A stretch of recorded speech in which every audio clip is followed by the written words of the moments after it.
Барлықтарыңызға сәлем, каналға тіркеліп, лайк басуды ұмытпаңыздар. Жүніс пайғамбар, алейхиссалам. Жүніс пайғамбардың есімі Құранда 4 жерде кездеседі. 2 жерде Зин-Нун, 2 жерде Сахибуль-Худ, яғни киттің иесі деген лақап атпен кездеседі. Жүніс пайғамбардың кімнен тарағаны туралы айқын пікір жоқ. Тек қана оның Жүніс ибн Мәтта екенін бәрі бір ауыздан мақұлдайды. Алайда Мәтта сөзі оның әкесі емес, анасының есімі екендігі айтылады. Пайғамбарлардан тек осы Жүніс пайғамбар және Хазіретті Исаның аты анасының атымен аталған. Алайда Ибн Аббас Мәтта Жүністің әкесінің аты екенін айтып кеткен. Әхли кітап оның Исраил ұрпағынан Буньяминге барып жалғасатынын жеткізеді. Жүніс пайғамбар Ирак жақтағы 100 мыңдай халқы бар Нинова қаласына пайғамбарлық етіп жіберіледі.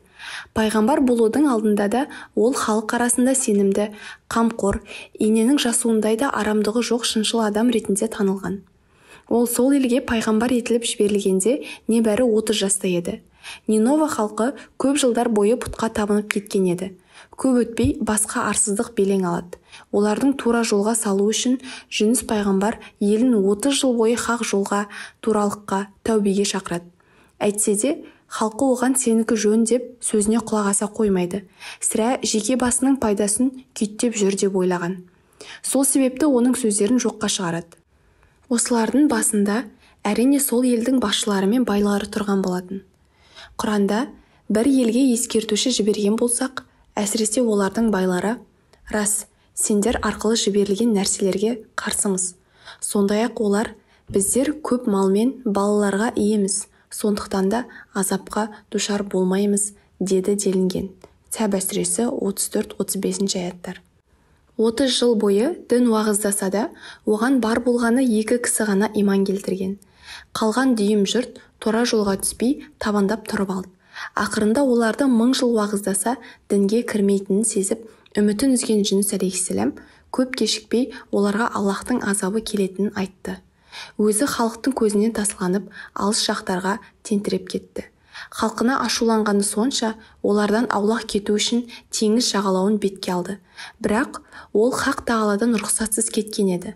Ол елге көп ұзамай пәлекет келетіні туралы хақтан хабар алғаннан кейін алысқа кетуіме хақ тағала ашу танытпас деп ойлаған еді.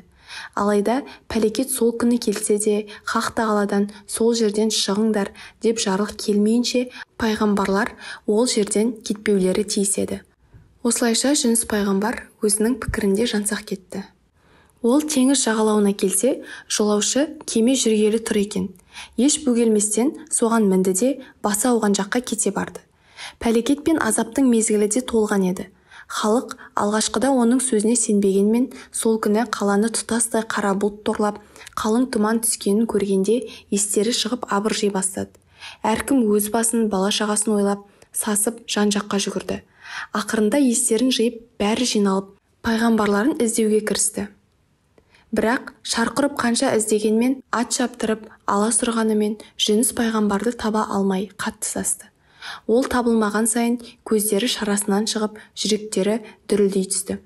Қаланың байлары мен сорпа бетінен шығатын көсемдері халықпен етене араласып, астамсыған кеуделері басылып, жүндері жығыла бастады. Барлығы жапа-тармағай бала-шағасын алып, қаладан аулаққа қашты. Жиған дүниесі, байлығы, дүкендері, зәулім сарайлары бәрі де жұртта қалып қойды. Ешбір адам дүнием артта қараусыз қалды-ау демеді. Әсіресе бәрінен ардақты пұттары сол қалада иттен қадірсіз болып қала берді. Жайшылықта қаладағы үлкен пұт ескерткіштерінің алдына барып тағзым етіп тілек тілеуші еді. Дәл бүгін пұттарын ойлаған тірі жан болмады. Біреуі шығып, «Ей, біз пұттарымызды ұмытып барады екенбіз ғой, біздің тәңіріміз осы емес пе?» демеді. Қайта дереу тәубеге келіп, пайғамбарларының айтқандарын естеріне түсіріп, тілдерін кәлимаға келтіріп, хақ тағалаға жалбарынып егіліп жылады. Өз араларында Жүніс не деп еді, айтқан дінінің сенімдері қандай еді, мұсылмандықтың шарттары қалай еді деп, өз білгенінше хақ дінді үйрене бастады. Оларды рахым пайғамбар хақ дінге 30 жыл бойы шақырып, сол дін туралы терең мағлұмат берсе де, олар еш бойсұнбаған болатын. Әйтсе де, 30 жыл бойы айтылған сөздерінің біршамасы естерінде жатталып қалыпты. Бүгін міне соның пайдасы тиді. Олар кәлимаға, тәухид, ақырет, намаз секілді діни мәселелердің бәрін білетін, бірақ мойындамай қырсығып келген еді. Ал бүгін басына нәубет төнгенде дереу іске көшті. Барлығы бірдей сапқа тұрып, Хақ тағаладан кешірім тілеп тәубе етті. Кейбір деректерде олар: «Ей Раббымыз, біздің күнәларымыз тым көп, бірақ сен бәрінен де үлкенсің, ұлысың. Ендеше сен бізге өзіңе ғана жарасар үкім бер. Мына қылығымызға лайықты үкім бере көрме» деп жалбарынды. Аллах Тағала олардың күнәларын кешіріп, тәубелерін қабыл етіп, пәлекетті кері қайтарды. Аталмыш оқиға Құранда расында өздеріне Раббысының қарғысы лайық болғандар иман келтірмейді. Сондай-ақ күйзелтуші азапты көргенге дейін олар иман келтірмейді. Жүністің елінен басқа азаптың келгенін көріп иман келтірген әрі имандары пайда берген ешбір ел болмаған. Олар иман келтірген кезде өздерінен дүние тіршілігіндегі қорлықты айықтырдық та оларға тағы біраз өмір бердік. Жүніс сүресі 96-98 аяттар деп айтылады. Ендеше адамзат тарихында өздеріне азап келгенде тәубе етіп, иманға келуі арқылы азаптан құтылған бір ғана ел бар. Ол осы Жүніс пайғамбардың елі болатын. Кит жұтып қойған Жүніс пайғамбар алейхиссалам. Жүністің алейхиссалам мінген кемесі жаймен жылжып, жағадан ұзай берді. Бірталай уақыт жүріп, күн батып, қас қарайған шақта дауыл тұрып, кеме шайқала бастады. Бір кезде кеме батуға айналды. Бір қызығы, мұндай кезеңде дәл кемені батыратындай дауыл тұрмау керек еді. Ақырында кемедегілер бір-біріне: «Шамасы кемеде қожайынынан қашқан бір құл бар, қанеки жеребе тастайық» деді. Олар жеребе тастаған кезде жеребе Хазірет Жүніске шықты. Хақ пайғамбар сол кезде ғана өзінің ағаттық жасап, елден Хақ тағаладан рұқсатсыз кеткенін түсіне қойды. Бірақ кемедегілер оның жүзінен салихалы кісі екенін байқап, кінәлі кісі ол емес деп ұққан еді. Әйтсе де Хазірет Жүніс оларға өзін кемеден теңізге тастауына ишарат етті. Олар оны жал-жал толқындардың арасына тастап жіберген кезде бір үлкен кит келіп, оны аузын ашып жұтты да суға сүңгіп кетті. Ол балықтың ішіне жұтылған кезде айналаны бұрынғыдан да қою қараңғылық басты. Онсыз да теңіздің асты-үсті түгел қап-қараңғы еді. Оның бұдан кейін құтылып жағаға жетуіне ешбір мүмкіндік жоқ еді. Өйткені балықтан құтылған күннің өзінде теңіз бар. Теңіздің беті де қап-қараңғы еді. Хазірет Жүніс өз қателігін мойындап, Аллах Тағалаға жалбарынып: «Сенен өзге ешбір құдай жоқ. Сені пәктеймін. Мен өзіне қастық жасаушылардың бірі болдым». Әнбия сүресі 87 аят деп зікір ете бастады. Хақ пайғамбар өмір бақи Хақ Тағаланы зікір етіп келген болатын. Ол осы алып балықтың қарына түскен кезде де дәл солай зікір ете бастады. Оның осы хал-ақуалы құтылуына арқау болды. Құранда Аллах: «Егер көп тәсбих, зікір етушілердің бірі болмағанда, шамасы адамдардың қайта тірілетін күнге дейін оның қарнында қалар еді». Саффат сүресі 143-144 аяттарда делінген.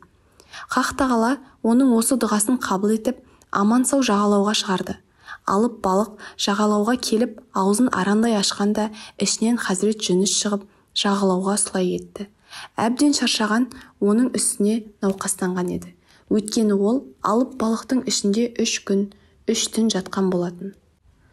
Құранда сонда оны қырға шығарып тастадық. Ол науқас еді. Көлеңке түсірсін деп сол жерге жапырақты бір ағаш өсірдік.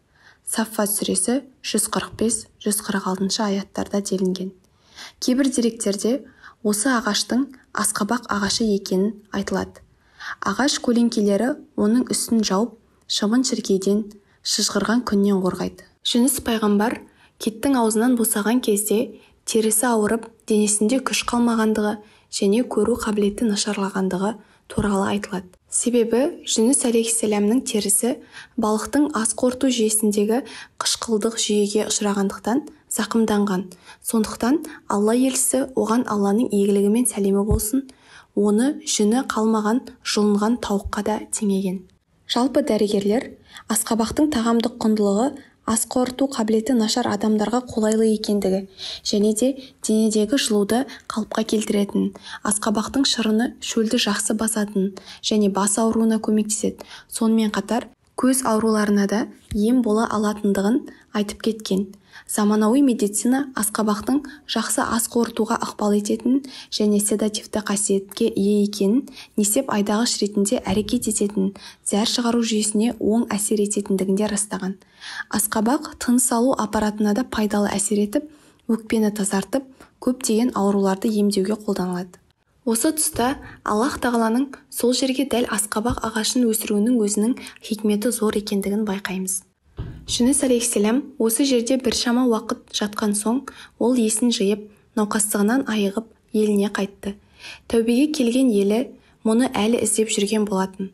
Ол халқымен кездескенде әрі екі жақта қатты қуанды, Хақ тағалаға бар пейілдерімен шүкіршілік етті. Халқы пайғамбарын көріп қуанса, пайғамбарлары олардың тәубе етіп, иманға келіп, мұсылмандық жолға түскендерін көріп қуанған еді. Олар пәлекет шақыратын ел емес, берекет шақыратын ел болып өмір сүріп жатқан болатын. Бұл бейне бір өзі тастап кеткен ел емес, басқа бір ел секілді болып көрінді. 3 тәуліктің ішінде бір қаланың бүкіл халқы қатты өзгерген еді. Өзіне халықты айдап салған қаланың билері мен байлары да мұны көре сала құрақ ұшып, бір-бірлерінен сүйінші сұрап жатты. Қаланың кіре берісіндегі пұттар да, қаланың ішіндегі алып пұттар да түгелдей қиратылып, орны тегістеліп тасталыпты. Кеше ғана титтей бір нәрсе бола қалса, пұттарының атын айтып шулайтын ел, бүгін пайғамбарларын көріп, Хақ тағаланың атын ұлықтап жатты. Қала халқы құлшылық уақытында барлығы бірдей пайғамбарлармен бірге сәждеге жығылды. Осылайша қарғысқа ұшыраған ел аяқ астынан бақытқа кенелді. Хазірет Жүністің мүлт кеткендігі 100 мың халықтың иманға келуіне себеп болды. Иә, барлық пайғамбарлардың мүлт кетулері үлкен қателік болғанмен, өзінің үмбеті және қияметке дейінгі мұсылмандар үшін бақытқа, табысқа жетудің белгілері еді.